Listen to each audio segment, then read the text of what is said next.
이영균의 말이란 말이야.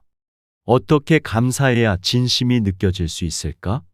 최근 어디선가 광고 중에 감사하기가 참 어렵다는 CM송 가사를 들은 적이 있다. 처음 접했을 때는 아니, 감사하는 게 뭐가 어려워? 그냥 감사하다고 말하면 되지라고 생각했다. 그런데 다시 한번 생각해보니 정말 공감이 가는 얘기다. 우리는 매일 형식적인 감사 인사를 늘어놓지만 진심으로 감사하다는 마음을 표현하는 것은 어려운 일이다. 특히 상대로 하여금 아, 정말로 고마워하고 있구나 하고 느끼도록 만드는 것은 매우 어렵다. 우리는 일반적으로 무언가 호의적인 말이나 행동을 얻었을 때 감사의 인사를 건넨다. 그런데 한번 생각을 해보자. 도대체 감사 인사는 왜 해야 하는 걸까? 감사하다는 마음을 표현하는 게 사회적 규약이니까, 혹은 그렇게 해야 다음에 다시 호의적인 말이나 행동을 얻을 수 있을 테니까. 둘 다 맞는 말이다.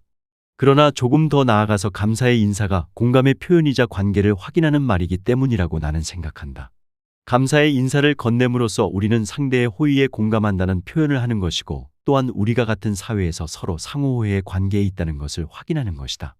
이전 칼럼에서 나는 공감은 인류가 개발해온 생존의 수단이자 집단을 구분짓는 도구라고 이야기한 바 있다. 여기서 나아가 같은 집단 안에서 서로 상호호혜의 관계를 확인하는 수단이 된다면 감사의 인사가 가지고 있는 생존적 중요성은 더 말할 필요가 없을 것 같다. 선배님, 도와주셔서 감사합니다. 아, 지난번에 내 친구한테 잘 봐달라고 한 거? 네, 고맙습니다. 제가 다음에 밥 한번 사겠습니다. 별거 아닌데 뭐 괜찮아. 하여튼 항상 건강하시고요. 그래, 자네도 잘 지내. 태림으로부터 무언가 도움을 받은 재용의 감사 전화다. 이 대화를 보고 무엇이 느껴지는가? 굉장히 많이 본 듯한 장면 아닌가? 그렇다. 우리가 보통 일상에서 많이 나눌 만한 수준의 대화이다. 그런데 재용의 표현에서 충분한 감사의 마음이 느껴지는가? 그렇지 않을 것이다. 이렇게 우리 자신의 모습을 타자화해 놓고 보니 평소 우리의 감사 인사가 뭔가 부족했었다는 생각이 들 것이다.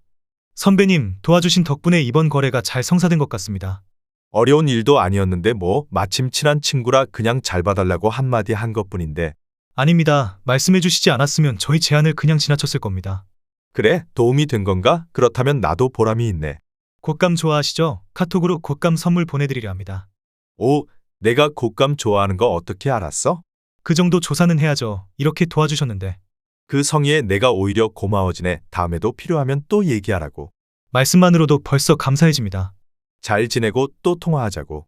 네, 좋은 하루 되십시오. 오케이. 보기에도 뭔가 많이 다르다는 것을 느낄 것이다.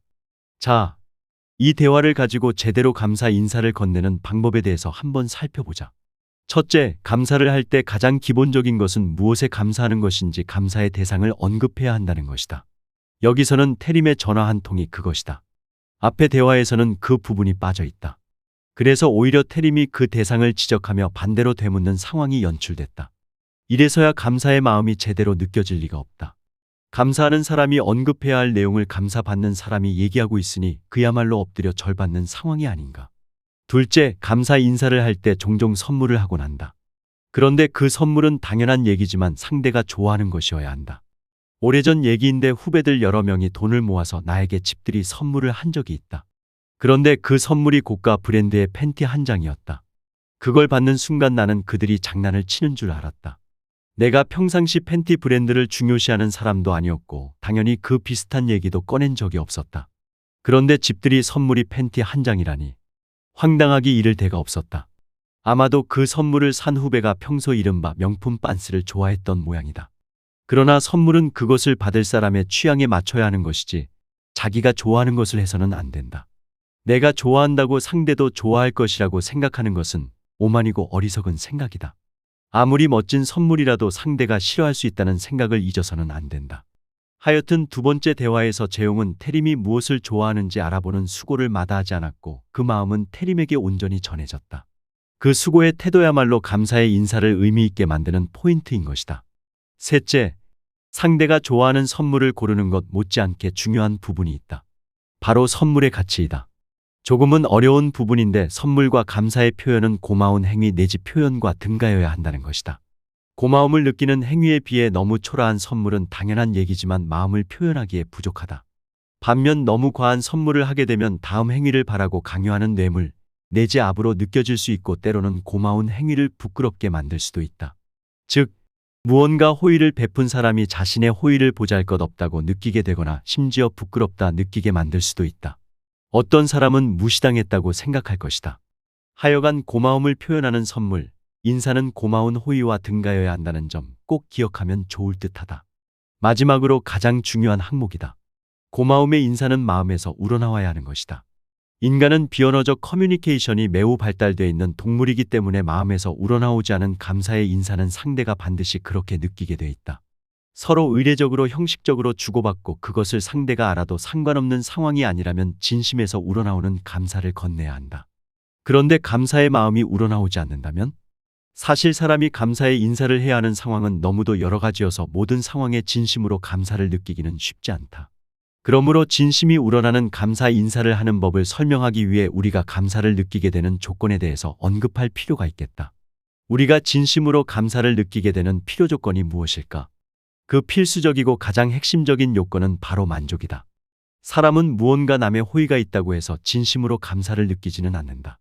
때로 원치 않는 호의도 있고 충분치 않다고 생각할 수도 있기 때문이다. 그러나 어떤 상황이든 상대의 호의에 충분히 만족을 하게 되면 우리는 그의 진심으로 감사하는 마음이 생기게 된다. 즉, 상대의 호의에 만족하게 될 때 진심으로 감사를 느낀다는 말이다. 이를 거꾸로 풀면 상대의 호의에 대한 만족감을 표현하면 상대도 감사의 인사를 진정성 있는 것으로 받아들인다는 말이 된다. 위 두 번째 대화에서 재용은 말씀해 주시지 않았다면 저희 제안을 그냥 지나쳤을 것이라는 표현으로 당신의 행위가 충분히 만족스러웠음을 표현하고 있다. 즉, 나에게 충분히 의미가 있었다고 얘기하는 것으로 진심 어린 감사 표현이 성립되는 것이다.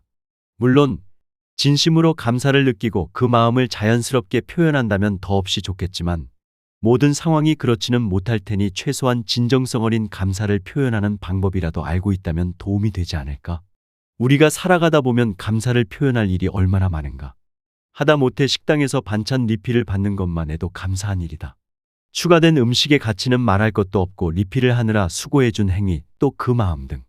그런데 이런 경우에도 앞에서 이야기한 등가의 법칙이 성립한다. 이렇게 음식도 더 주시고 리필도 해주신 수고에 진심으로 감사드립니다라고 표현한다고 해보자. 아마도 장난친다고 생각할 것이다. 때로 조롱한다고 느끼는 사람이 있을 수도 있다. 표현이 지나쳐서 등가의 법칙이 훼손됐기 때문이다. 제대로 감사를 표현하고 싶다면 음식이 참 맛있네요. 감사합니다. 정도로 표현하면 그냥 고맙습니다라고 하는 것보다는 훨씬 나을 것이다. 아무것도 아닌 것 같지만 이 표현에는 음식이 맛있어서 반찬을 다 먹었다라는 만족의 표현과 맛있는 음식을 리필해준 감사의 대상 행위가 생략돼 있을 뿐 다 포함되어 있기 때문이다. 이처럼 우리의 삶은 하루에도 감사를 표현할 일이 수도 없으니 제대로 감사하는 법은 인생에 도움이 되는 지혜가 될 수 있다. 말 한마디로 천냥 빚을 갚는다는 말이 있다. 이 말은 말을 잘하면 처세에 도움이 된다는 의미를 표현한 것이다. 그런데 나는 이 말을 이렇게 바꿀 수 있다고 본다. 진심 어린 감사 인사로 삶의 빚을 갚는다. 진심이 느껴지는 감사 인사는 호의를 베푼 사람에게 만족감을 주고 만족감은 다시 역감사로 이어진다. 감사를 해야 할 사람이 다시 감사를 받게 되는 셈이니 이는 천냥 빚을 갚는 것과 같은 셈 아닌가. 감사하는 사람만이 행복을 느끼게 된다는 격언도 있으니 감사로 빚도 갚고 행복한 삶도 누리는 여러분이 되시길 진심으로 기원한다.